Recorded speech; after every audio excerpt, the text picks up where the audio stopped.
Baik,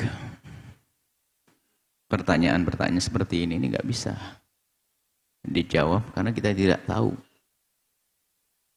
apakah orang tuanya seperti itu sementara anaknya baik-baik atau memang anaknya itu bikin kesel dari dulu. Kan kita tidak tahu itu. Cuman karena sudah ditanyakan maka kita akan meraba-raba. Barangkali yang nggak benar memang ayahnya dan barangkali yang tidak benar adalah anaknya. Jadi ada 3 model manusia dalam pertanyaan ini. Pertama, orang tuanya nggak benar. Menang sendiri. Yang kedua, memang anaknya bikin kesel. Sehingga ya namanya bikin kesel ya akhirnya emosian terus orang tuanya hadapan dengan dia. Poin yang ketiga, model yang ketiga adalah anaknya tidak bikin kesel. Tapi anaknya sensitif. Gampang tersinggung. Lah ini juga bermasalah ternyata. Orang tuanya ngomong katanya marah-marah. Ini marah-marah. Negur tok marah-marah. Nah, kenapa itu? Kenapa sih? Ini juga bermasalah. Sudahlah, tidak tahu Anda bagian yang mana, tidak tahu saya. Yang jelas, gini loh ya. Kenapa Anda jadi orang tua kok marah-marah, nggak jelas? Apakah marah menjadikan rumah tangga Anda semakin lembut, indah? Hai para orang tua. Saya nasihati orang tua. Kalau Anda punya menang sendirian sebagainya, tidak benar. Nabi adalah seorang imam di dalam rumah tangganya, tapi Nabi bertanya kepada anggota keluarganya dalam banyak hal minta pendapat. Memang Anda imam, tapi imam yang baik, imam yang ambil pendapat seperti Nabi, bukan diktator. Saya imam, nggak boleh ngomong. Dan memang ada orang tua itu kayak monster, ada kayak hantu. Istrinya nggak berani tanya, anaknya nggak berani tanya, ketakutan semuanya. Masya Allah, adalah hantu pakai kopiah itu. Bukan seperti itu Anda sebagai seorang laki-laki. Jadi orang yang disegani, disenangi, dicintai, dikagumi, bukan ditakuti. Nah, termasuk agar tidak ditakuti orang, yaitu tadi. Jika memang kita salah, mengakui. Mengakui sebuah kesalahan bukan sebuah kerendahan. Tidak, justru istimewa. Iya nak, aku salah. Abi ya salah. Abi mohon maaf. Boleh, sah. Jangan sampai ada keras kepala. Sebab apa? Keras kepala Anda itu pendidikan halus untuk anak Anda. Sehingga itu bisa tertanam di dalam diri anak Anda, oh jadi orang tua itu kayak begitu. Maka dia nanti kalau punya anak sama persis Anda. Sehingga generasi selanjutnya, generasi anak yang ditindas juga oleh orang tuanya. Gara-gara Anda sebagai kakek yang jahat. Saya mulai dari ayah dulu. Ini.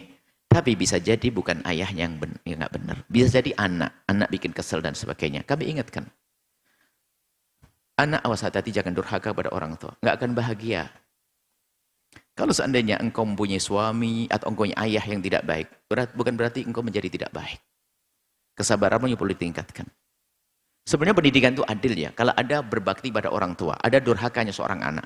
Di sana ada kezaliman orang tua itu ada. Cuman suatu ketika ada orang datang pada kami, dan dengan bahasa yang, Buya sepertinya Islam kok nggak adil. Apa? Selama ini disebut tentang durhaka pada orang tua, durhaka pada orang tua. Kenapa tidak pernah dibahas? Buya tidak pernah membahas tentang orang tua yang durhaka sama anak. Kami langsung membaca, dia lagi nggak baik sama ayahnya. Nah, kita kebaca, ini lagi marah sama ayahnya orang ini. Jadi minta kita membahas orang tua yang durhaka sama anak. Kalau durhaka kepada anak, tidak ada bahasan itu. Yang ada adalah kewajiban seorang tua mendidik anak yang benar. Ini babnya beda, bukan bahasa durhaka. Kalau ternyata orang tua adalah tidak benar mendidik anaknya, ini langsung dihukum oleh Allah juga. Kulukum ra'in wa kullu mas'ulun ra'in. Babnya beda, bahasa beda. Cuman kita langsung paham orang begitu tuh sebenarnya dia lagi masalah dengan ayahnya. Sehingga kenapa kok anak terus yang dikatakan durhaka? Ayah saya kan nggak benar durhaka juga. Maksudnya ngomong gitu ya. Ya kita hanya mengatakan langsung di saat kita kutip 2 kalimat, 3 kalimat pun langsung ketahuan kalau dia lagi marahan sama ayahnya. Sebetulnya Islam itu adil. Cuman bahasanya saja kepada anak jangan durhaka. Sebab dalam bahasa Al-Quran kan juga ukuk. Bahasa Nabi kan ukukul walidain, durhaka. Adapun orang tua adalah tidak tanggung jawab kepada naungannya, kepada yang di bawahnya. Ini besar juga hukumannya di hadapan Allah. Ada semuanya. Jadi semuanya punya tanggung jawab. Seorang anak berbakti pada orang tua. Nggak boleh durhaka. Ini ada pendidikan. Dan bahaya bagi anak yang durhaka. Dan juga bahaya bagi orang tua yang dolim kepada anaknya. Salah memberikan pendidikan. Jadi jangan dianggap orang tua yang tidak benar sama anaknya itu hanya tidak memberi makan saja. Oh tidak. Yang tidak memberi makan dolim.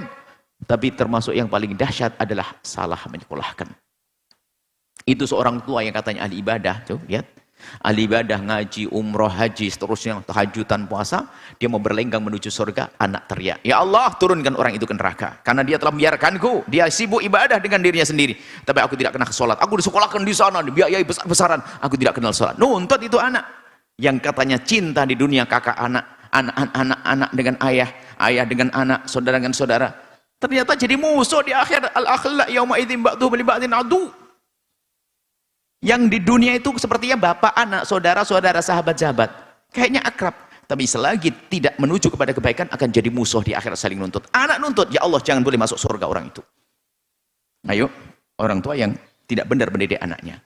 Sama seorang anak tadi, tolong, kalau Anda menemukan orang tua yang semacam itu, tinggal Anda tata. Kenapa? Bisa jadi semakin panasnya orang tua karena reaksi Anda. Anda tidak pernah dengar nasihati. Akan tapi kelembutan Anda insya Allah, termasuk bakti Anda adalah Anda sabar, Anda lembut, ketahui di balik itu ada keberkahan. Jadi akan dikuatkan amarah Anda. Jangan Anda terus marah saja dengan sikap orang tua. Yang suka marah menang sendiri. Kalau sudah tahu bahwasanya orang tuanya adalah menang sendiri dan sebagainya, Anda harus menjadi anak yang memaklumilah. Belajar mengerti keadaan orang tua. Apa krimis? Krimis adalah rahmat. Ibu yang banyak kena hujan banyak rizkinya. Jangan pergi. Yang banyak kena hujannya nanti saya tiru, saya akan hujan-hujanan habis ini. Jangan bergerak. Rizkinya hilang nanti. Bismillah. Duduk. Baik, kita lanjutkan. Tidak adil memang ini, kita harus kena hujan bolong sini. Biar sama-sama kena hujan. Dan saya senang hujan-hujanan. Saya kalau kena hujan, ibu saya kalau ada hujan saja ngiler, pengen turun. Anda kena hujan pergi. Baik, bismillah. Jadi itu keadaan semacam ini mungkin terjadi adalah ayah yang nggak benar, maka bagaimana sikap Anda? Jika ayah Anda tidak bijak, tolonglah Anda menjadi anak yang bijak. Gitu saja rumusnya. Jangan sampai ayah Anda tidak bijak, Anda pun menjadi tidak bijak, ikut marah-marah, ayah menang sendiri dan sebagainya, berantem dalam rumah tangga, siksa. Nah, kalau memang ayah parah sendiri, ayah sangat parah dengan sikap, dengan wataknya, niatlah kepada Allah, minta pada Allah agar diberi solusi, termasuk mungkin kemandirian Anda, rumah sendiri, sehingga mencintai ayah dari jauh, ngirim makanan dan sebagainya, sering tidak berkumpul dengan ayah, bisa saja seperti itu. Yang penting apa? Tidak boleh berdebat, tidak boleh membantah, tidak boleh melawan pada orang tua. Kurang lebih seperti itu. Tapi kemudian jika Anda orang yang ketiga, punya masalah di mental Anda sensitif, dikit-dikit marah, sepertinya bukan kepada orang tua saja. Mungkin dengan istri Anda pun juga Anda merasa tersinggung, mengatakan istri menang sendiri. Cuman persoalan Anda yang punya penyakit mental. Kalau Anda punya penyakit mental, maka Anda datang kepada ahlinya untuk diobati, dan takutlah kepada Allah. Semoga Allah menjaga kita semuanya. Ingat, hei orang tua, jangan egois. Jangan menang sendiri, akan tapi pandang anak-anakmu dengan kasih sayang. Hei anak, awas.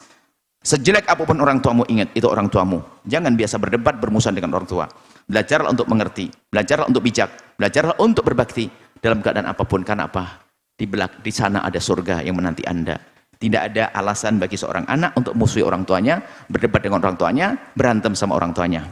Akhirnya hidup ini indah dengan kesepakatan yang indah, kesepakatan yang baik sesuai dengan petunjuk baginda Nabi sallallahu alaihi wasallam. Wallahu alam bissawab. Jangan lupa berselawat kepada baginda Nabi Muhammad sallallahu alaihi wa alihi wasallam.